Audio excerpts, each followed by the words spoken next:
Students, a very good morning to all of you. This is Hemlata ma'am from Mother India Senior Secondary School. Students, last times आपको मैंने 11th chapter love across the salt desert उसकी reading करवाई थी.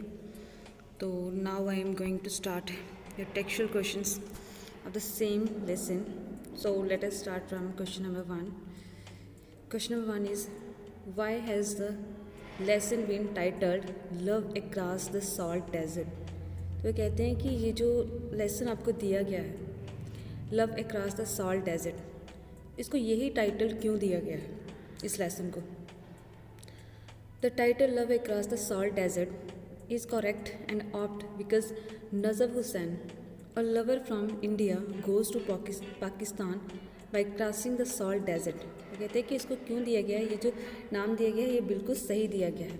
इसको title जो दिया गया है love across the salt desert, ये बिल्कुल सही दिया गया है. क्यों? क्योंकि जो नजब हुसैन था, नजब हुसैन वो एक लवर था और वो इंडिया से पाकिस्तान जाता है क्रॉस करके सॉल्ट डेजर्ट को, अपनी बिलव्ड को मिलने के लिए, उसको लेने के लिए. His love started across the border separating India, and no other title could have been more suitable for this love affair. वो कहते हैं कि उनका जो लव था वो स्टार्ट हुआ था बॉर्डर के पार, मतलब दोनों को डिवाइड किया हुआ था, एक इंडिया में रहता था एक पाकिस्तान में रहता था. तो इसी वजह से यही जो टाइटल था यही सूटेबल था उसके लिए. The desert is called a salt desert because the Rann of Kutch that divided India and Pakistan is close to the sea. वो कहते हैं जो डेजर्ट है उसको सॉल्ट डेजर्ट कहा जाता था. क्यों कहा जाता था? क्योंकि जो रन ऑफ कच्छ है उसको डिवाइड किया गया था इंडिया एंड पाकिस्तान, जो कि किसके पास था? सी के पास. The Rann is uninhabited with miles of deserts, sand, dunes and salt. तो यहाँ पे बहुत सारी सैंड थे, ड्यून्स थे, साल्ट थे. तो यही टाइटल जो था इसके लिए सूटेबल था. Next question. Aftab asked Najab, have you brought anything? Do you think Aftab was happy? See Fatima. वो कहते हैं कि नजब, आफ्ताब जो है नजब के फादर, वो उसको कहता है कि have you brought anything. Aftab जो है वो उसको कहते हैं नजब को कि क्या तुमने कुछ लाया है. Do you think Aftab was happy? क्या आप सोचते हो कि आफ्ताब जो है वो हैप्पी था फातिमा को देखकर? When Nazab returned home with his beloved Fatima from across the border, Aftab asked him if he had brought anything. वो कहते हैं कि जब नजब जो है अपनी बिलव्ड फातिमा को अपने साथ बॉर्डर क्रॉस करके घर में लेके आया था, तो उसके फादर उसको पूछते हैं, कहते हैं कि क्या तुमने अपने साथ कुछ लाया है? Aftab tone seem to be harsh and tough, but actually he was not, because her arrival had brought rain by making the end to the 3 years of long drought. तो वो कहते हैं कि उसके जो फादर है पूछते वो इस तरह से कि रफ़ टोन में पूछते हैं, काफ़ी ज़्यादा हर्ष जैसे होता है कि गुस्से से पूछना. तो इस तरह से वो अपने बेटे से पूछते हैं कि क्या तुम अपने साथ कुछ लेके आए? लेकिन अंदर से वो ऐसा नहीं था, वो रफली उसको नहीं पूछ रहा था. मतलब वो खुश था. क्यों? क्योंकि 3 साल के बाद यहाँ पे बारिश हुई थी, जो सूखा पड़ा हुआ था वहाँ पर, तो वो सूखा जो था मिट गया था. Next question. The story ends with the coming of the rain that swept away 3 years of drought. Do you think this helped Fatima is being welcomed into her new home? वो कहते हैं कि जो स्टोरी थी ये कहाँ पे and हुई थी? जो ड्राट था वहाँ पे 3 सालों से ड्राट सूखा पड़ा हुआ था वो ख़त्म हुआ था. तो क्या आप सोचते हो कि फातिमा को इस चीज़ ने बहुत ज़्यादा हेल्प की थी? मतलब सभी ने उसका वेलकम किया था इसी चीज़ को लेकर कि ये आई है तो यहाँ पे बारिश हुई है. In Kutch there was a drought for last 3 years. वो कहते हैं कच्छ में 3 सालों से वहाँ पे ड्रॉट पड़ा हुआ था.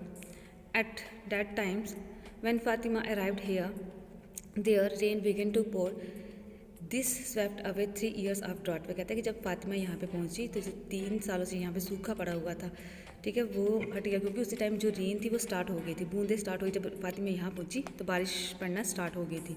तो 3 साल से जो सूखा पड़ा हुआ था वो ख़त्म हो गया. The coming of rains coincides with the coming of Fatima as a bride.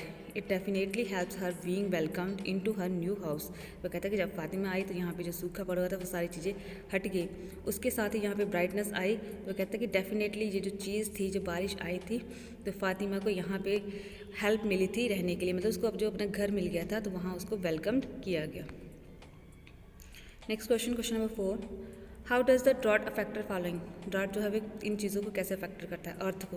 अर्थ को उसने क्या किया हुआ था? अर्थ has cracked and looked and looks as if part of it have been baked a kiln and then fixed in the soil crust। तो कहता है कि अर्थ इस तरह से लग, जब ड्रॉट पड़ा हुआ था तो अर्थ इस तरह से लग रही थी कि जैसे जो अर्थ है उसके पार्ट्स जो हैं वो किलन क्या होता है जिसमें वो ईंटें नहीं पकाते, तो कहते हैं कि जैसे उसमें बेक करके तो फिर से इसको सॉइल क्रस्ट में फिक्स कर दिया हो।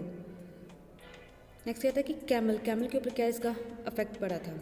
The camel is the only animal who survives in drought comfortably because it feed on the walls camel thorn. तो कैमल जो है वो यहाँ पे कंफर्टेबली सर्वाइव करता था क्योंकि यहाँ पे वो क्या खा सकता था, वॉल्स जो हैं कैमल थॉर्न जो होते हैं, ठीक है, जो झाड़ियाँ कांटेदार झाड़ियाँ जो होते हैं जो कैमल खाते हैं, तो वो यहाँ पे कंफर्टेबली रह सकता था। लेकिन अर्थ के ऊपर इसका काफ़ी ज़्यादा अफेक्ट पड़ा था।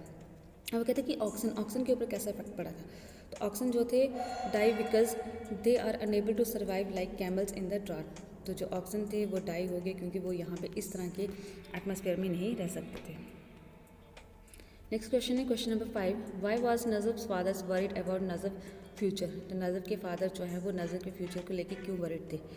Najaf was notorious among his friends and was known who have blushed at the mayor mention of a girl. तो नजफ़ जो था वो अपने फ्रेंड्स के बीच में काफ़ी ज़्यादा नोटोरियस, मतलब एक जैसा होता है ना कि किसी की बातें करने बदनाम होता है कि ये क्या है, ये शर्माता है किसी लड़की को देख के, जब उसका नाम सुन के तो ये लड़कियों की तरह ही शर्माता है। तो इस तरह से मतलब उसका नेचर था नजफ़ का।